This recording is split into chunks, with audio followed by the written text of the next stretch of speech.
Assalamualaikum warahmatullahi wabarakatuh. Perkenalkan, nama saya Alfit Fajri Budiasi. Di sini ada teman saya yang bernama Rahmat Hasul dan Gabriel Sumampau.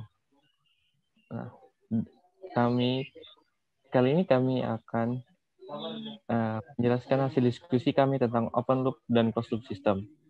Dari pertanyaan pertama, manakah yang lebih baik, open loop system atau closed loop system? Untuk jawaban tersebut, itu tergantung dari kebutuhan kita. Jika kalian menginginkan sesuatu hal yang simple dan murah, maka open loop system adalah jawaban untuk kalian. Sedangkan jika kalian ingin menghasilkan sesuatu yang maksimal atau hasil yang sangat baik, maka closed loop system adalah jawabannya. Namun, ia memiliki kekurangan, yaitu biaya yang sangat mahal.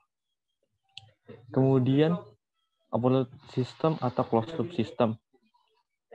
Nah, buat mesin cuci open loop system dan closed loop system, untuk di zaman-zaman yang sekarang ini sudah ada mesin cuci yang closed loop system, yaitu dia dapat mengukur air yang dibutuhkan dalam mencuci, sehingga ia tidak membuang air-air itu secara berlebihan dengan menggunakan sensor ketinggian air dan berat. Dan untuk mesin cuci yang open loop system, ia diatur oleh manusia itu sendiri yang ingin mencuci. Jadi ibaratnya kira-kira dari manusia tersebut untuk mengisi airnya. Kemudian untuk pengaturan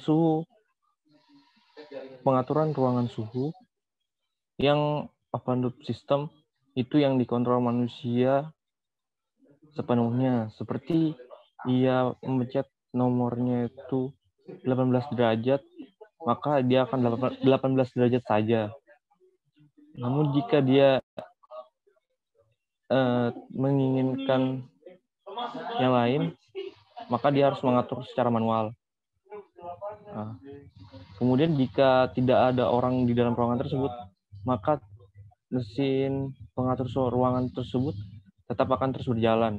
Namun jika pengatur suhu ruangan yang closed loop system, dia memiliki sensor seperti pendeteksi adakah orang dalam ruangan tersebut, maka dia bisa menyala secara otomatis dan mengatur suhu yang lebih baik. Seperti misalnya suhunya ketinggian dari sinar matahari yang panas, maka dia akan mendinginkan ruangan tersebut.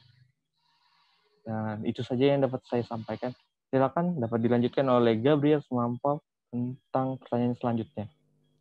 Terima kasih kepada saudara Hafid. Baik, saya akan menjelaskan pertanyaan selanjutnya, yaitu komponen-komponen sistem tergantung pada peristiwa tersebut. Yang pertama, orang menunjuk benda. Untuk inputnya tentu saja impuls dari syaraf motorik. Untuk outputnya yaitu bendanya berhasil tertunjuk oleh tangan. Untuk perannya sendiri itu adalah otot tangan yang berkontraksi akibat proses kimia yang terdapat pada otot. Untuk transdusernya sendiri itu adalah ototnya, dan kontrolernya itu adalah otak manusia. Untuk orang mengendarai mobil, inputnya itu adalah sistem kemudi, yaitu pedal gas, rem, sistem transmisi, serta kemudi. Untuk outputnya adalah mobil berhasil berjalan dan dikendarai. Untuk perannya sendiri adalah proses pembakaran bensin yang menghasilkan dorongan gas pada piston pada mesin mobil. Untuk transdusernya adalah mesin mobil yang terdapat ada pada pistonnya tersebut. Untuk kontrolernya sendiri yaitu yang mengendalikan mobil, yaitu manusia. Untuk robot pengambil barang, inputnya itu adalah tombol pada aplikasi atau remote pengendali robot tersebut. Untuk outputnya adalah barang tersebut berhasil diambil. Untuk perannya sendiri adalah gerakan mekanis dari sistem hidrolik yang terdapat pada robot tersebut.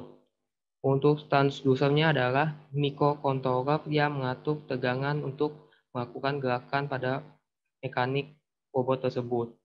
Untuk kontrolnya sendiri adalah manusia, dan tentu saja mikrokontroler dan sensor-sensor yang mendeteksi adanya barang di depan.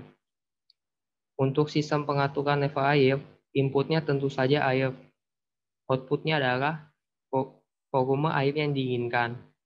Untuk poinnya sendiri adalah pergerakan aliran air. Untuk transdusernya adalah energi potensial atau tinggi ke rendah, atau bisa juga dengan pompa air yang mendorong air tersebut masuk. Untuk kontrolernya adalah sensor ketinggian air yang mengatur mikrokontroler agar bisa menghentikan pengisian pada air yang diisi. Itu saja dari saya. Selanjutnya saya akan serahkan kepada Saudara Rahmat. Baik, terima kasih Saudara Gabriel. Nah, di sini dapat dilihat terdapat sebuah mesin penggerak yang menggunakan gear sebagai penggeraknya. Di sini saya akan menyebutkan komponen-komponen yang terdapat pada mesin tersebut. Di ujung sebelah kiri ini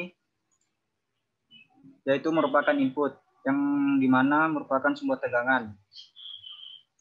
Kemudian untuk yang selanjutnya yang sebelah kanannya ini merupakan controller yang dimana otak dari semua mesin ini yang akan menggerakkan atau memberi perintah kepada mesin ini. Kemudian untuk selanjutnya yaitu terdapat input sensor yang dimana ini input sensor ini berfungsi untuk menerima atau mendeteksi tegangan dan perintah dari controller. Kemudian di atas ini terdapat yang namanya transducer, yaitu sebagai pengubah energi listrik menjadi energi gerak. Kemudian untuk aktuatornya yaitu merupakan belt ini yang menghubungkan dinamo menuju gear. Terdapat output sensor yang akan mendeteksi apakah outputnya dapat diterima atau tidak. Jika tidak, akan mengalami error. Yang error tersebut akan dideteksi oleh error detektor. Kemudian error ini akan dikembalikan ke controller menjadi sebagai input atau tegangan yang akan menciptakan suatu output yang akan yang diinginkan. Nah, kemudian terdapat diagram blok yang sudah kami buat. Di sini inputnya yaitu merupakan tegangan. Kemudian tegangan ini masuk ke controller untuk menggerakkan mesin-mesin ini.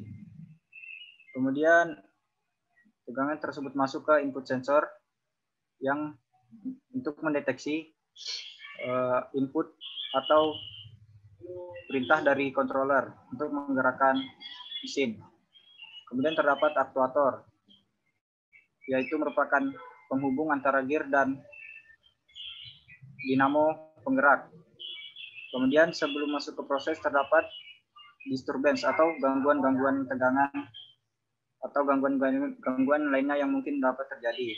Selanjutnya yaitu masuk ke plan yang merupakan semua proses yang bergerak pada mesin ini. Kemudian sebelum ke output yaitu menuju output sensor dulu untuk mendeteksi output yang diinginkan apa tidak. Jika tidak, dia akan error dan dideteksi oleh error detektor yang kemudian akan dikirimkan kembali ke controller sebagai tegangan yang akan mengirimkan input untuk menghasilkan output yang diinginkan. Sekiranya itu yang dapat saya jelaskan. Mohon maaf jika ada kesalahan. Sekian.